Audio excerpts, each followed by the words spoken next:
And for anyone who has any specific questions, they should consult an attorney for individual advice. Okay, so that's the disclaimer, and let's get started now. Let's see if I can. Okay, so what are we going to go over today?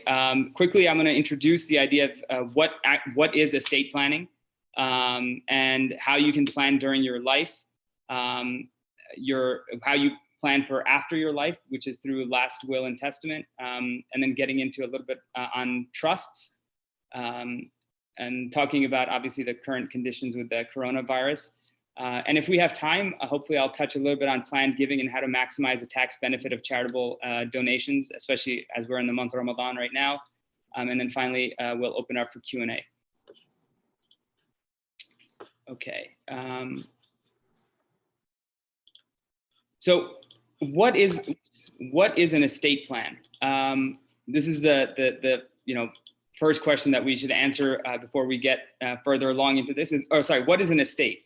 So an estate is an individual's total property and responsibilities prior to distribution by gift, trust, or through a last will. So when we talk about an estate, that's what we're talking about, is essentially all of an individual's responsibilities before those responsibilities are transferred to somebody else. And then what is estate planning? Well, estate planning is the process of maintaining and control, the process of structuring an individual's affairs with the goals of transferring your wealth to the rightful heirs, maintaining control of those assets and that wealth through your lifetime, retaining your lifestyle, your cash flow to maintain your lifestyle through retirement, incorporating charitable goals, and minimizing liabilities as you go through the planning process. So why do you need an estate plan? Just to echo what I had presented on the previous slide, is number one is to have your affairs in order, and everything should be in control in the event of your absence. So first and foremost is caring for family members. Whether you have minor children or you have individuals who are dependent on you for financial reasons, these are, the estate plan is critical for making sure that those individuals are taken care of. Control of assets is in the event of your incapacity or your passing, that the assets are distributed and handled in a way that you want them to be handled. And asset distribution, how you want the assets obviously to be distributed to your beneficiaries. And then also, the idea of planning for tax issues. Now, with this latest tax act that was passed in 2017 under President Trump, the federal estate tax has really increased. So as long as your estate for an individual is under 11.5 million, which means for a couple it's about 23 million, you are exempt from federal estate tax. Above that, the estate tax is 40%. So anything above that amount would be 40% taxed. And then there's also the state estate tax. Every state has a different law when it comes to estate tax.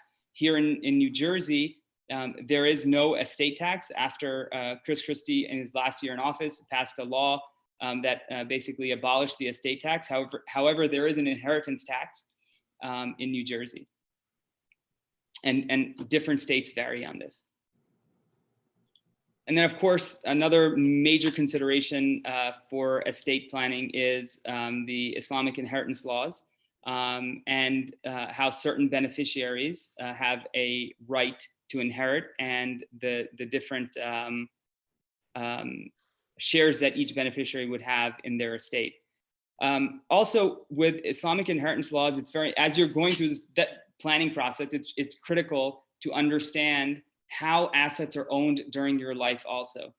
We come across situations routinely in which certain assets will be held a certain way. For example, a spouse will hold title 100% to a certain asset, even though it's meant to be 50-50 between the parties, or it's really meant to be the other spouse's asset.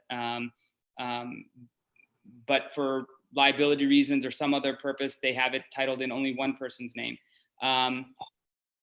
So those are things that are the conversations that are very important to have during your life while you're alive and while you're still, in control of all of your affairs, to make sure that you understand what assets are yours, what assets are your spouse's, what the percentages are, and how those should be distributed in consideration of Islamic inheritance law.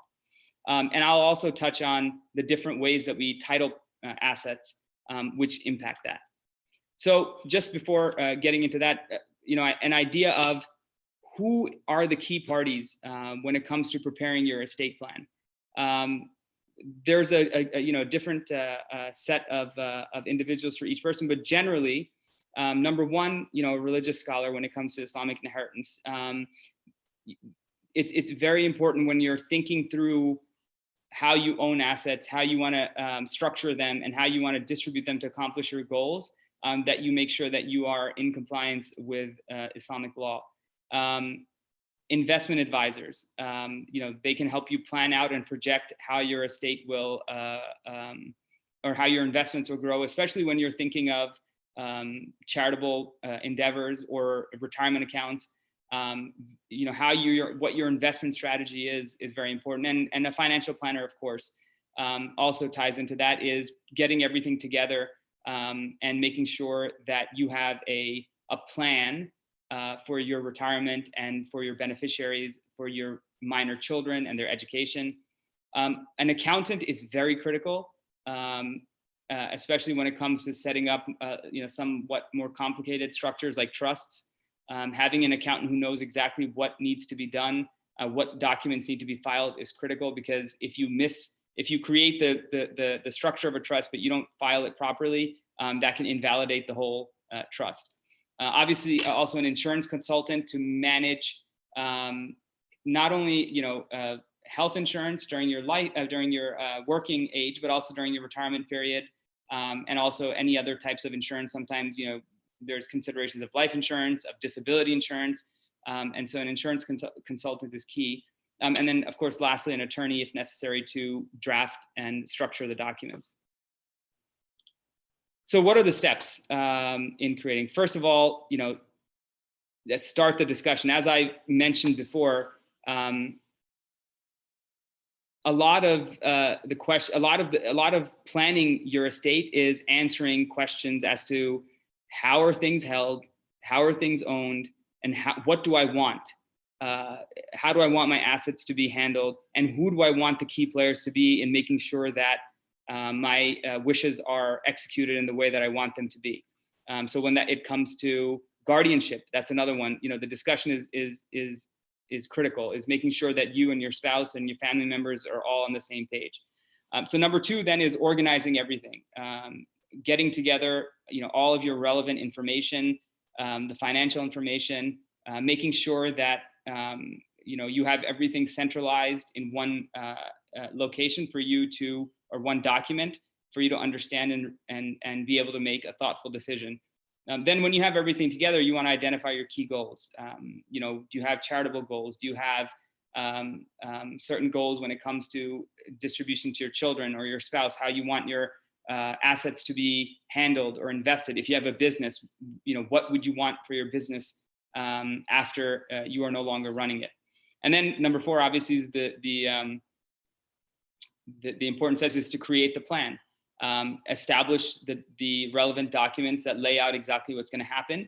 The next step is then, once you've created that plan, make sure that all of your assets and the documents that you have, that you organize beforehand, reflect your estate plan. So if you have pay on death accounts, or if you have retirement, like a retirement account, for example, that has a designated beneficiary, you want to make sure that that reflects the same as the documents that you've prepared.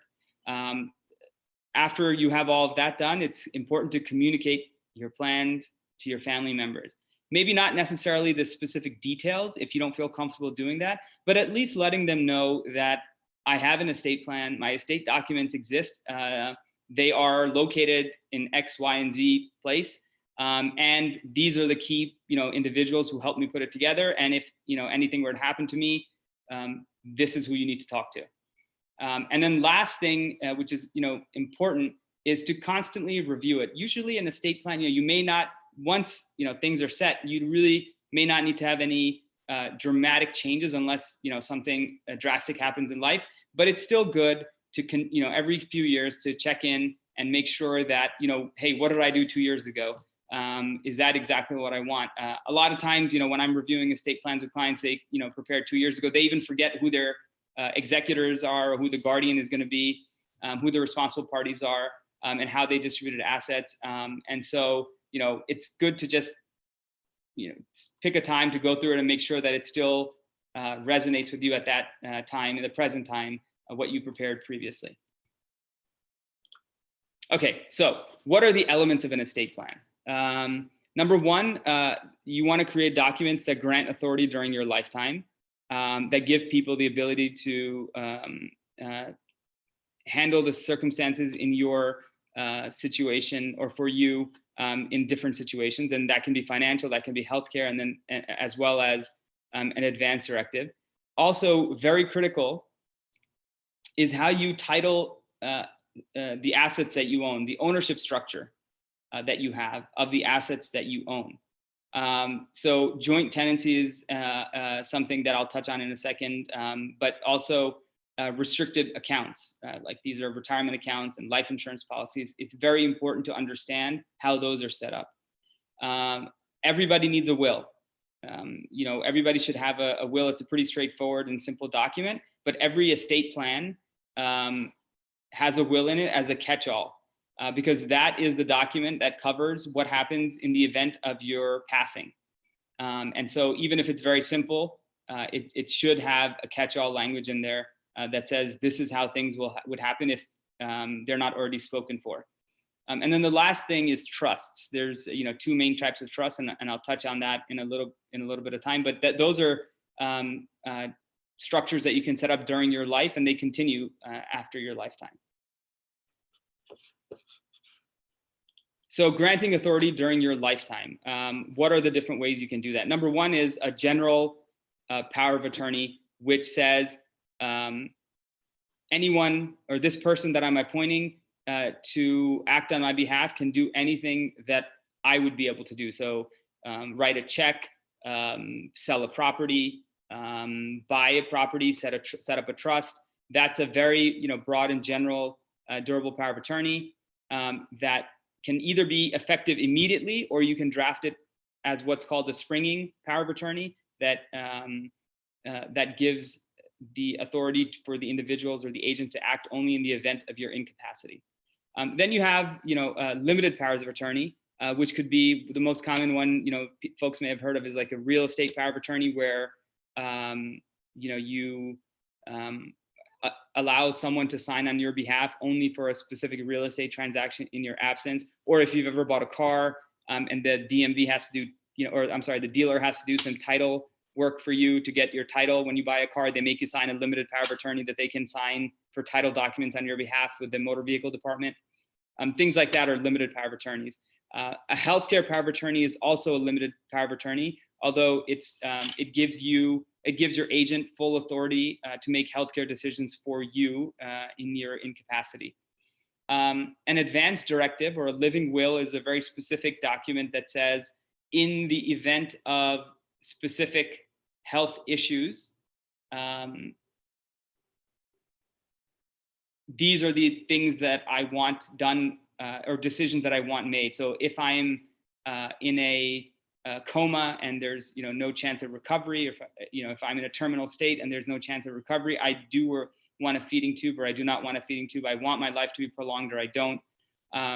This is different than the do not resuscitate document that sometimes you may have or you may have seen, but it's very specific to certain instances in which certain types of treatment should be taken.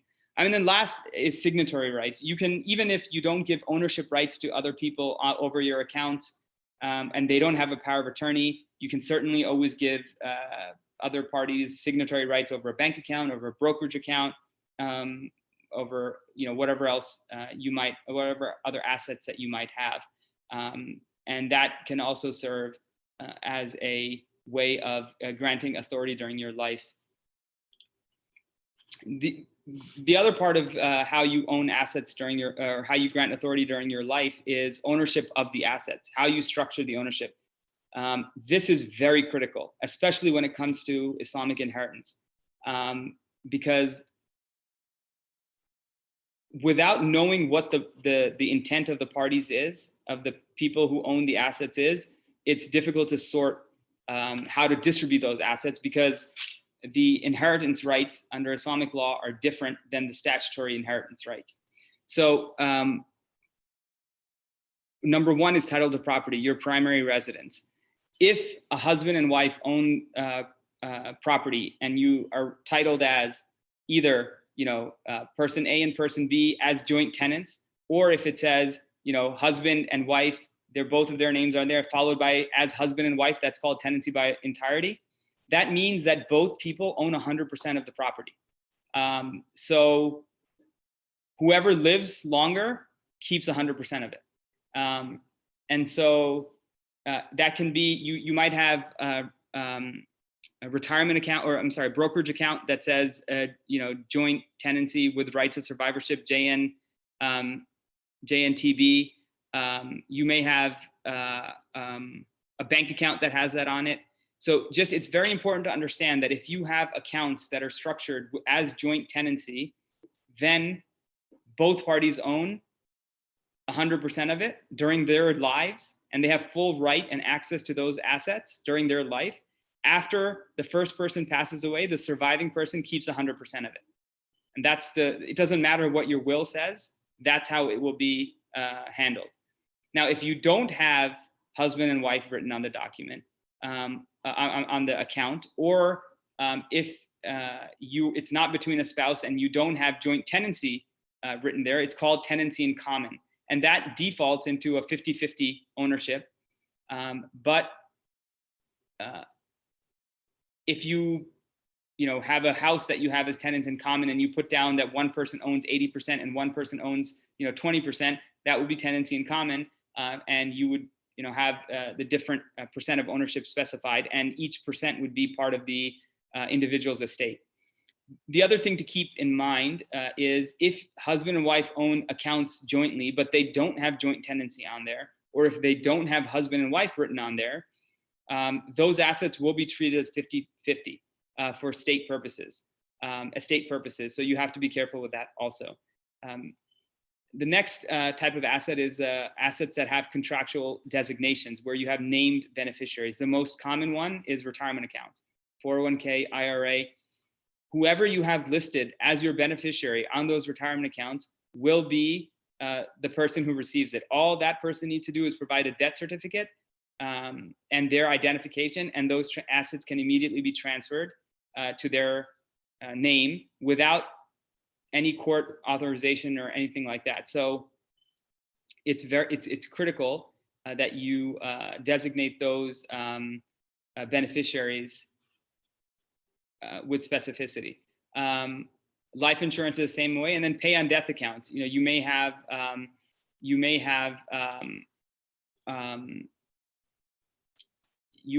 pay on death accounts, you may have a bank account that has a designation as a pay on death. So I see a question just quickly that does a quitclaim deed consider a joint tenancy?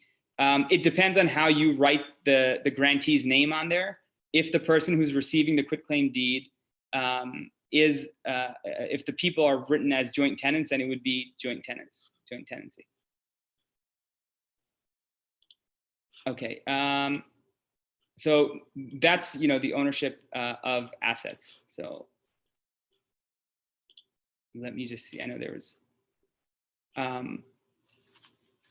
Okay, I'm going to write down I'm going to address these questions at the end. A couple of these, like the annuities question, I'll get to at the end, inshallah. Okay. So last will and testament. Sorry.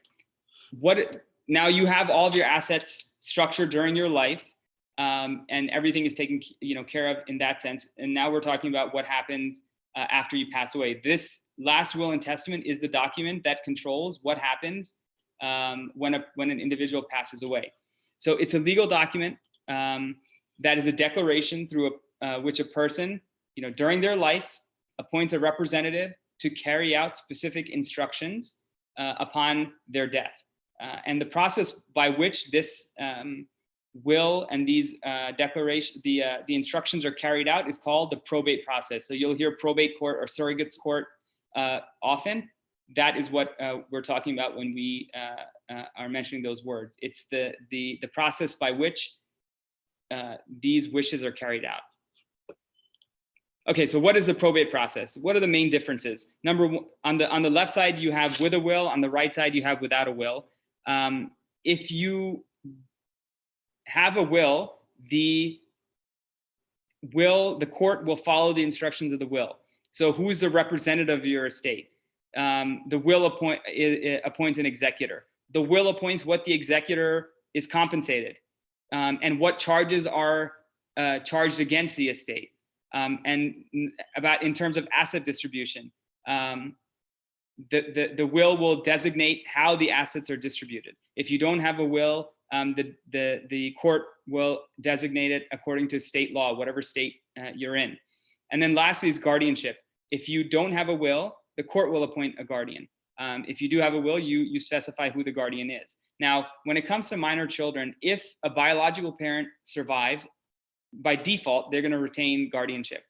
I always put this, mention this disclaimer. The state is not going to take away your kids. It's not their intention or their desire to take away your kids.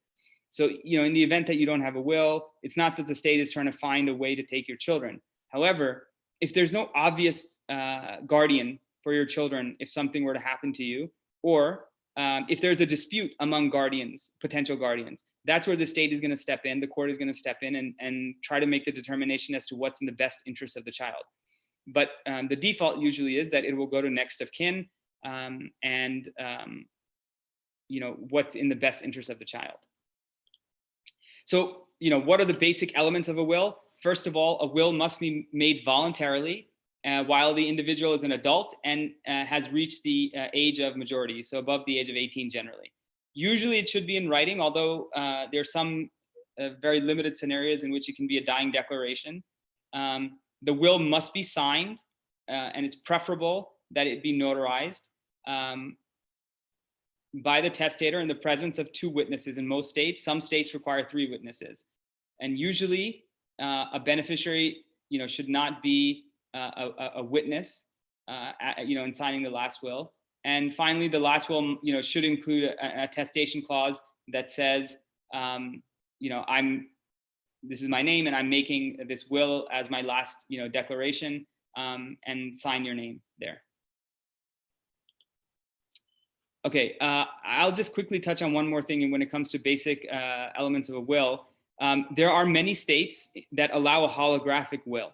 So if you find yourself in a situation, and a holographic will is a handwritten will in your own handwriting, not typed.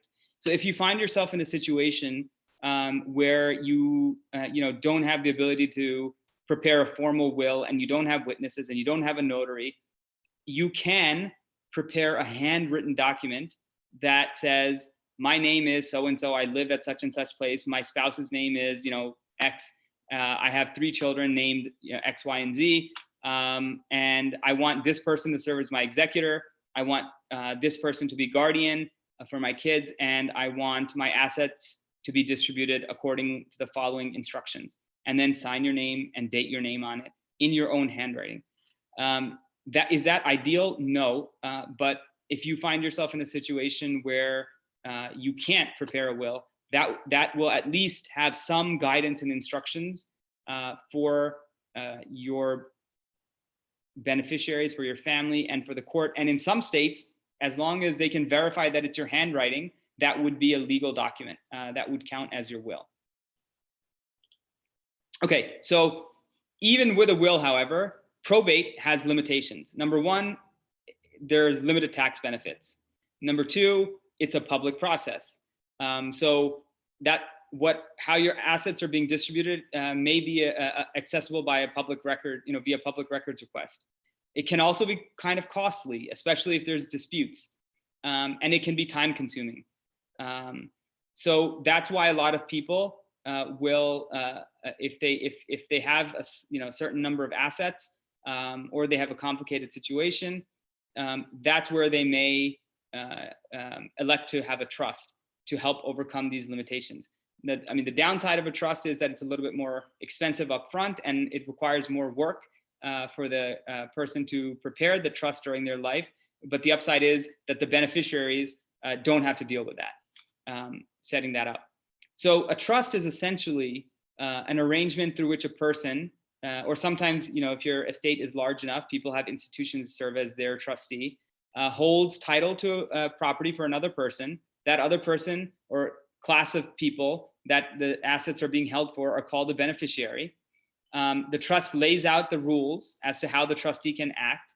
And then thereafter, after a certain deadline or a certain time period elapses, the assets are distributed to the beneficiaries. Now, what are the benefits of that? Number one is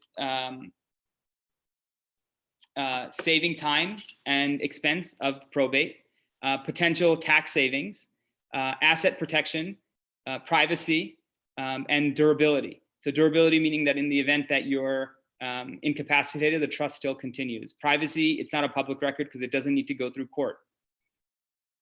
So there's two main types of trusts: revocable trusts and irrevocable trusts. Much of the protection that we're talking about above are not accessible by a revocable trust, but I'll touch on that a little bit more. So a revocable trust is a scenario in which the grantor retains complete control over the trust assets. That's, including the ability to amend, revoke, or terminate the trust at any time. All the assets are for the benefit of the trust. From an ownership perspective, are for the benefit of the grantor. From an ownership perspective, the way the government, the tax IRS looks at the ownership of these assets that are in a revocable trust, the grantor still owns them for tax purposes. The income and everything is attributable to the grantor. The grantor can take back the funds in the trust or change the trust's terms at any time. The reason that most people will prepare a revocable trust is, number one, to centralize the management of their assets.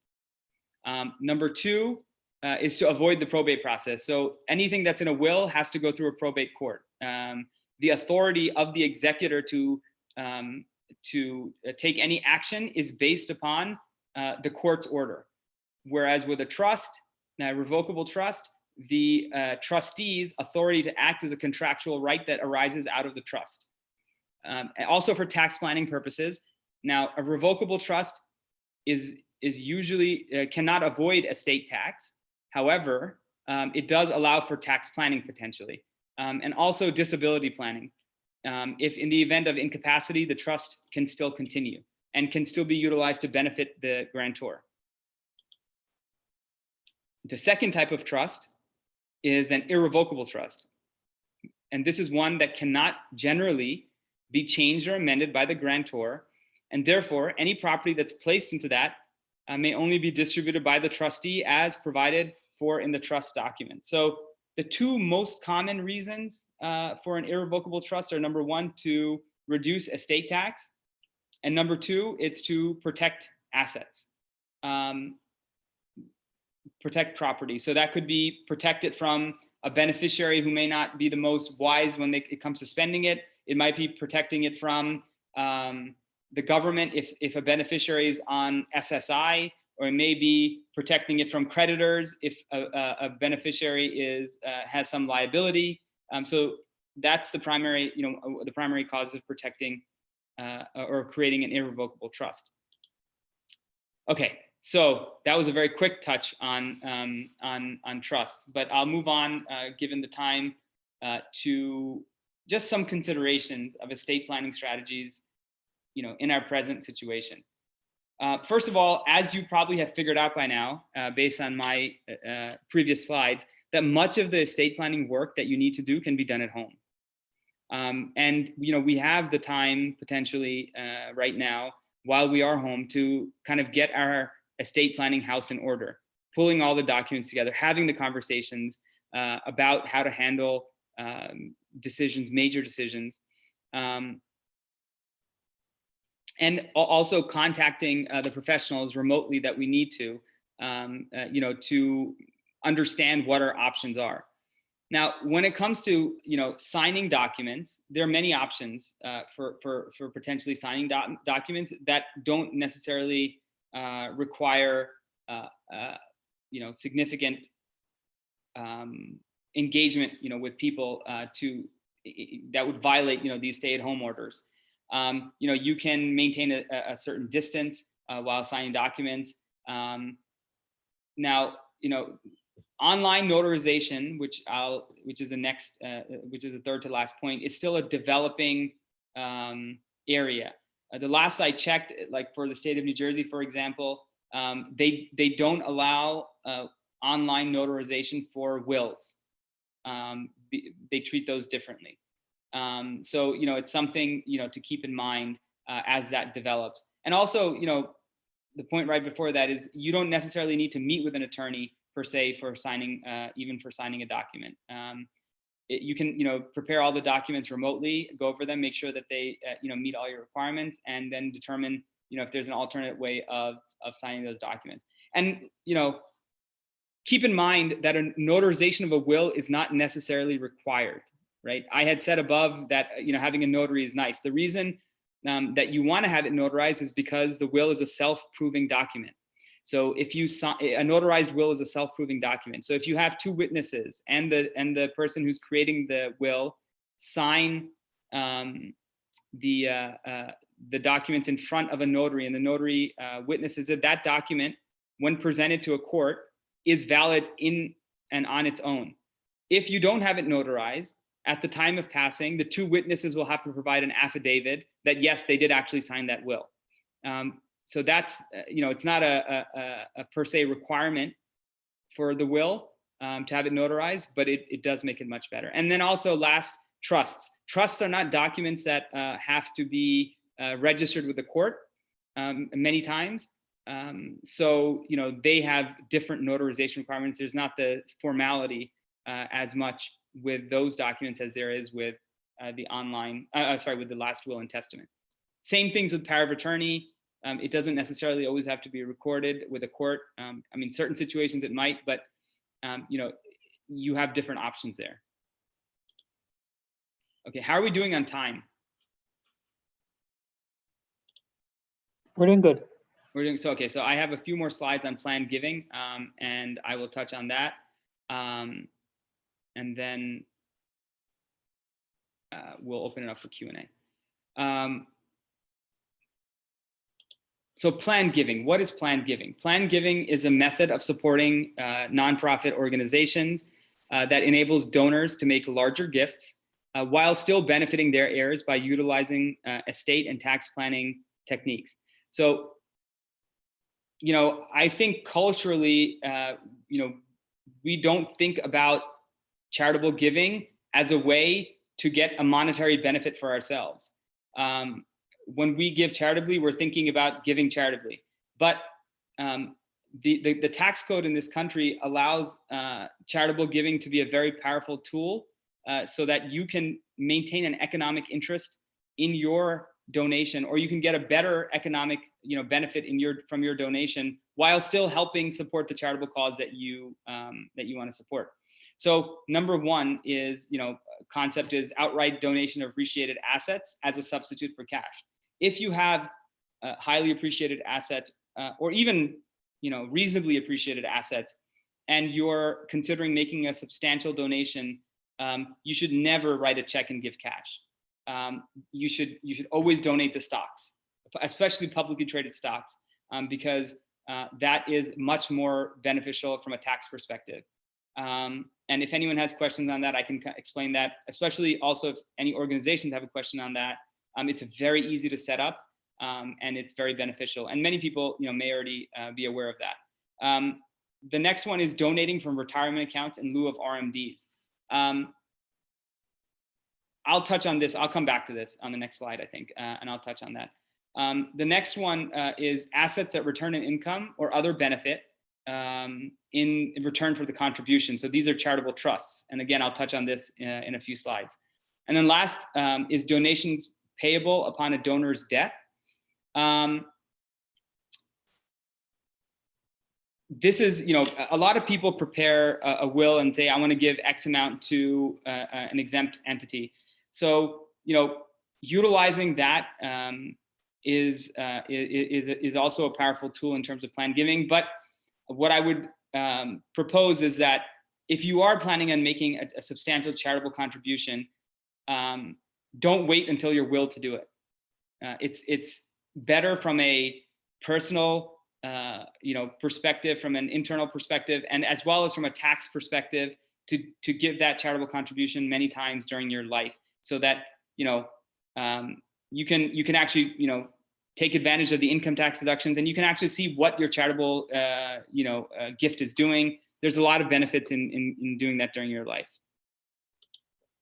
So just quickly talk about the qualified charitable distributions. These are distributions that are made from a retirement account to a charitable organization. What are the benefits? Number one, it can satisfy the RMD requirement if you're above age. Number two, it's excluded from your taxable income.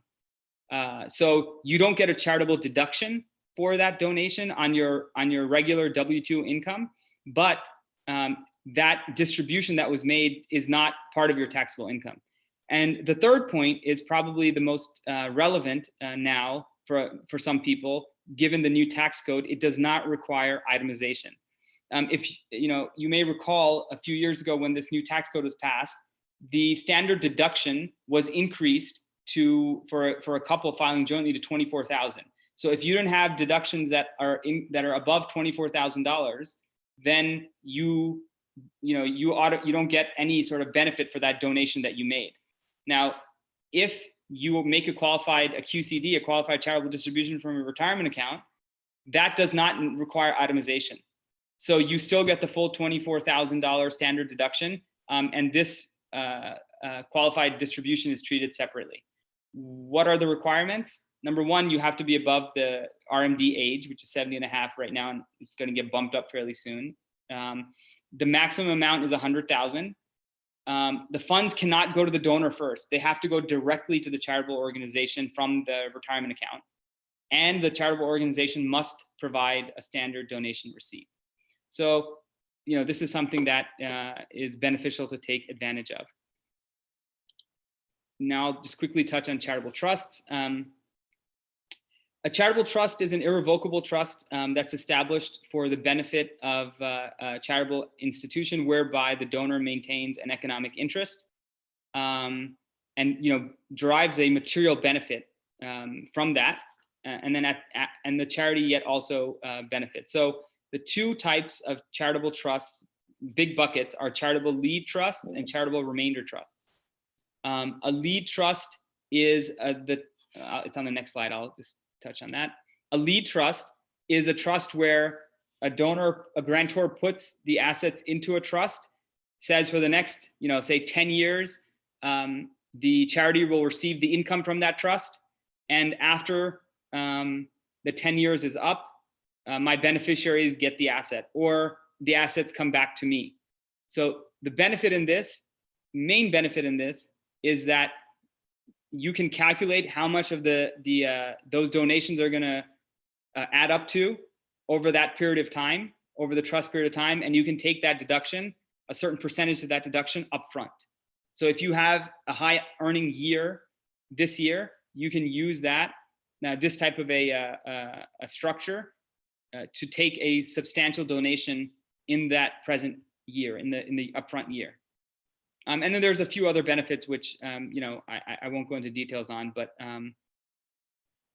the charitable lead trust is an interesting tool to use. The other side, the other one is the flip side of it. It's a charitable remainder trust. This is a much more powerful tool and a complicated tool when it comes to charitable giving, but it's the flip. The grantor creates a trust, says that I retain interest in the asset during my life. I get the income from it during my life, or my family gets, or my spouse gets interest in it for life. And then after that, it is distributed to the charitable, whatever's left in there is distributed to the charitable organization. That's a very, very high level overview. If anyone has any questions on that, they can reach out to me about that too, but very interesting structures. So, to summarize, charitable donations are not just meant for the benefit of the charity from a tax perspective, right? They can be used to preserve the value of appreciated assets. They can be used to produce income for the donor, like an annuity. And they can be used to limit tax liabilities when you're transferring assets to your loved ones. Okay, last thing I just want to touch on quickly is the CARES Act, which was passed on March 27th, as a result of the pandemic. There's two just quick points to touch on. For individuals who itemize on their tax returns, meaning they have more than that 24,000 of items to deduct from their taxes, this year, in 2020, any donation made to public charities up to 100% of your adjusted gross income is deductible.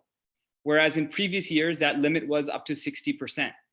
So any donations that are made in excess of the 100% can be carried forward, subject for the next 5 years, subject to the 60% limit of your adjusted gross income that was the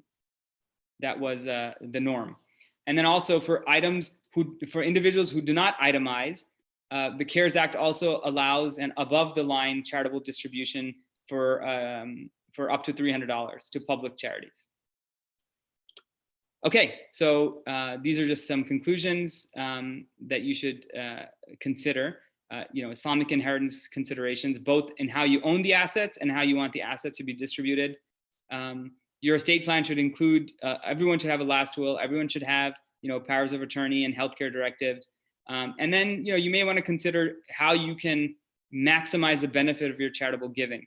And then, lastly, if your assets approach the estate tax thresholds, or if you have a complicated estate, or if you, like to avoid probate, a trust might be the right plan for you. It might be a good option for you. Okay, so I will open it up to the questions. Should I go through the questions on chat? Yes, please. Okay, so I see the RMD age is now 72. Okay, so thank you for correcting that.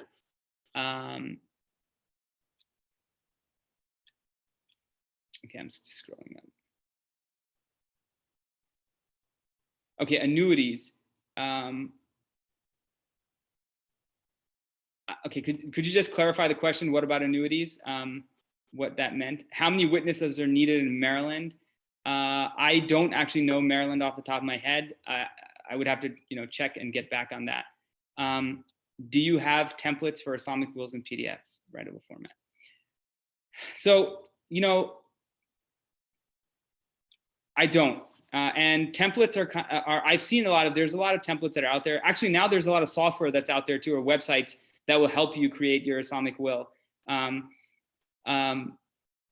But I shy away from those because a lot of at least the templates, because a lot of times the templates that I've seen contain errors where people don't understand what the words, the legal terminology is in those documents, and they can create a much more complicated situation for the beneficiaries than they meant to. So I usually will say avoid using those templates unless you have no other choice. Then you can go ahead and use the templates that are available. But generally, I would say avoid them because they do create unforeseen consequences. Okay, do named beneficiaries override anything in a will or a trust? Definitely, they override what's in a will most of the time. And if it depends, when it comes to the trust, it depends. If it's a retirement account and you have a named beneficiary in the retirement account, then yeah, the named beneficiary overrides the trust. The key is who owns it. If the trust owns an asset, then the trust controls. If the title owner of the asset is not the trust, then it doesn't matter what the trust says. Generally, not in every instance, but in the case of a retirement account, it wouldn't count. If you already have a signed and notarized will written a couple years ago, how do you add amendments? So adding an amendment is a codicil. You would just create a codicil to your will. Nowadays, though, because of how easy it is to print and revise, edit Word documents, which most of these wills are, I always recommend you shred the old will and you just create a new one from scratch, because you don't want the codicil to get lost or something like that. Okay.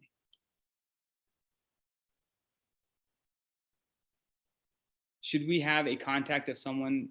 Should we need legal input or direction when this? Yes. Yeah. If you have someone that you trust, yeah. I mean, you can put down their contact information for what should happen. Does guardianship have to be a family member, or can it be? Yeah, guardianship can go to anybody. Obviously, if the biological parents are alive, then the biological parent will get custody. Even in a situation of divorce, where the parents have joint custody, but one parent is a primary. Generally speaking, the guardianship would go to the biological parents. But after biological parents, then the guardianship can go with anybody that the individual designates, the parents designate. How does 401k apply to this? 401k is a retirement account. So it is whoever the beneficiary is listed on that, that would be how it would be distributed. What is the threshold of trusts in New Jersey? So there's no threshold when it comes to trusts. There is no estate tax in New Jersey now. So it's kind of fact sensitive. So I'll give you an example of where a trust is necessary, even though you may not have a lot of assets. Not necessary, but much more helpful. If you own properties in multiple states, right? If you have assets in multiple states, it's much easier to have those assets owned in a trust as opposed to have a will that has to now be registered in every single one of those states. If you have it held in trust, then the trustee who survives you doesn't need to go to court, each local court, to get the asset distributed. So that you may have 4 properties that are $200,000, but it would be good to have a revocable trust so that if something were to happen to you, and those 4 asset properties are in 4 different states, you don't have to have your will probated in 4 different states.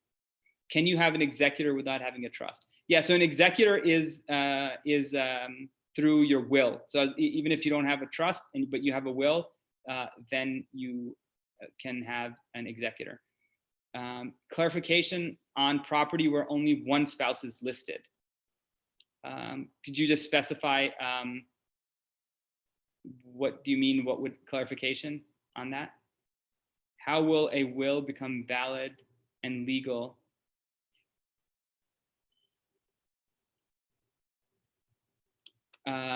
Okay. How will so main points in section of a will to make it valid. If you're doing it, the main points are: you have to identify who you are, you have to be of sound mind and health, so you have to have witnesses who testify to the fact that you're of sound mind, and you have to have it witnessed and then notarized. Do you draft wills of Maryland residents? No, I'm licensed in New Jersey and Pennsylvania, and then my firm, we basically operate in New York, New Jersey, Pennsylvania area. Please clarify, give an example of a complicated estate such as. Okay, so a complicated estate, one, like I said, if you have assets in multiple states. Number 2, if you have if your estate is above the federal tax threshold. So if you have, more than 11 million in assets, and you're still in your peak earning years, then, that would be, or even if you don't have, more than 11 million assets, but you're in your peak earning years, and, your trajectory, your financial planner is giving you the outlook that you're going to have, above the estate tax threshold, that would be a reason to have it. Sometimes people will, if you own businesses and you want to make sure that the businesses continue without needing court interference in those businesses, a trust, could be good. So those are just a few examples. What amount must be exceeded? So estate tax is above 11.5 million. Charitable contribution through check and stocks. Okay. Okay, so can you explain the benefits of making a charitable contribution through public stocks versus cash? Okay, so say for example, you have stock that you bought for say $10, and now the stock is worth $100, right? If you were to sell that stock, you would pay tax on that $90 that it gained. If you donate that $100 stock to a charity, you get the equivalent of tax deduction of $100, like you gave gave cash. But when the charity goes to sell that stock, it doesn't pay any income tax. So you forego that $90 gain of income. I hope that makes sense. Whereas when you give cash, that's post-tax dollars. You've already paid tax on those, and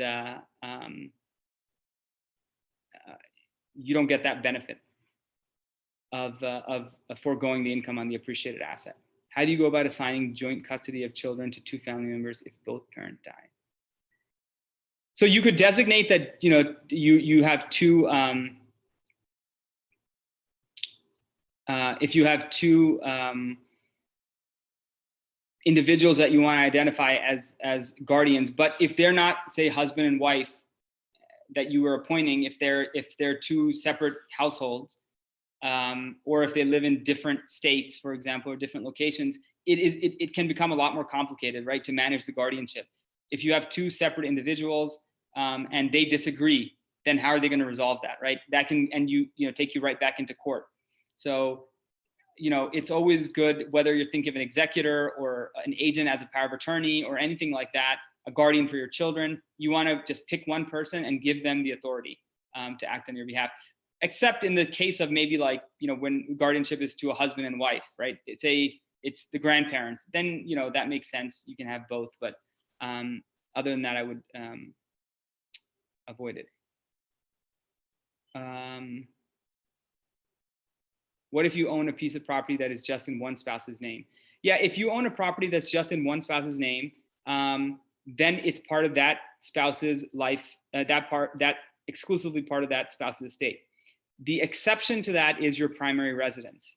That becomes very complicated. Not very, I shouldn't say very, but potentially complicated. And it's something that you have to be careful of, because the family member the surviving spouse who's not on the deed may have a life estate in the property.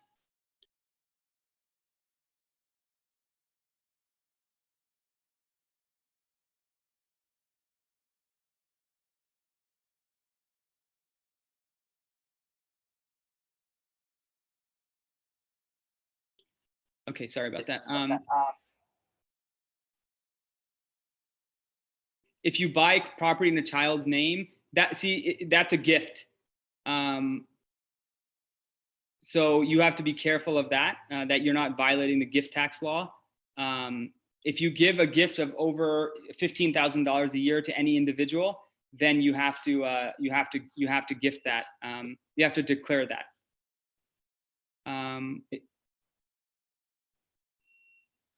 Okay, if you donate a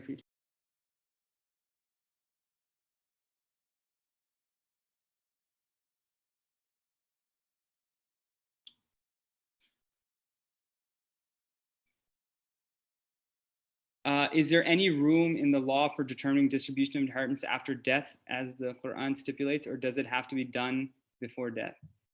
So I'm not an expert on interpreting the Quran. Obviously, I can give you my lay understanding of doing this. Generally, it has to be done before your death. If there are exceptions, I'm not aware of those, but that would be a question for a scholar to answer.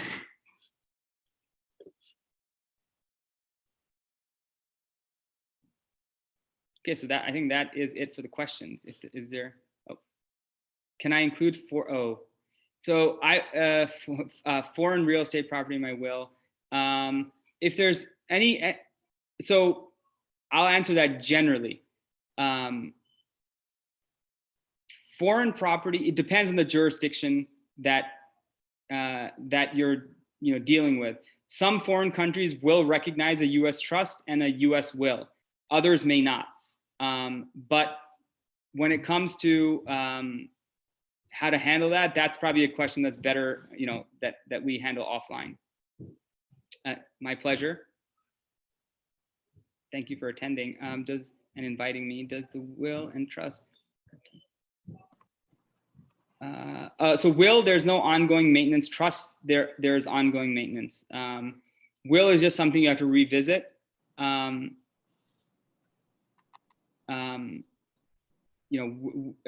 the trust, there's ongoing maintenance that's required.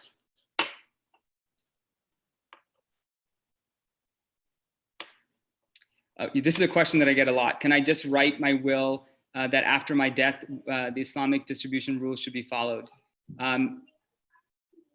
See, the problem with that is when you write that in your will, who's interpreting what Islamic law is, right? What Islamic fiqh is. If there's a question, then you have a judge who's sitting there trying to make sense out of it. They may have to hire an expert, and they're going to charge your estate for that. They may interpret in a way that's not in line with what it should be. Judges, are just, average people who are trying, having them try to interpret Islamic law is not necessarily in your best interest. That said, if you get the right judge, the right situation, and they've dealt with this before, yeah, it should be okay. There's a question about the donation receipt for stocks. Yes, you should get a donation receipt even if you donate stocks or any asset. Okay. Yeah, if you want to specify the chart and Shia Islamic fiqh, you can definitely do that.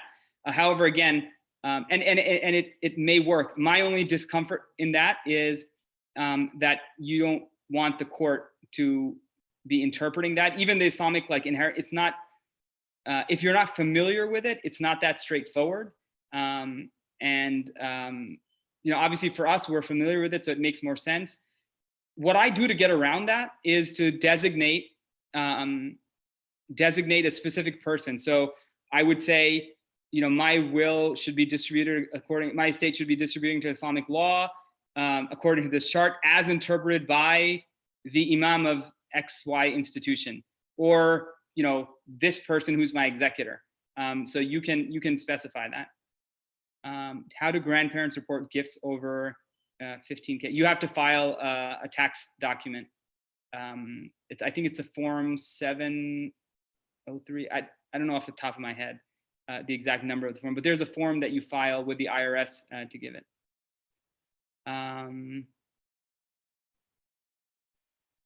Is an attorney needed to make a revocable trust, or can a bank do it? I think the attorney would do that, probably not the bank.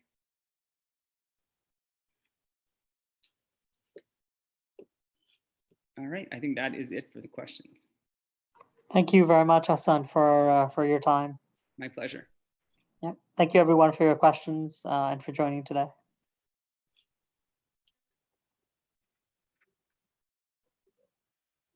All right, well, that will stop.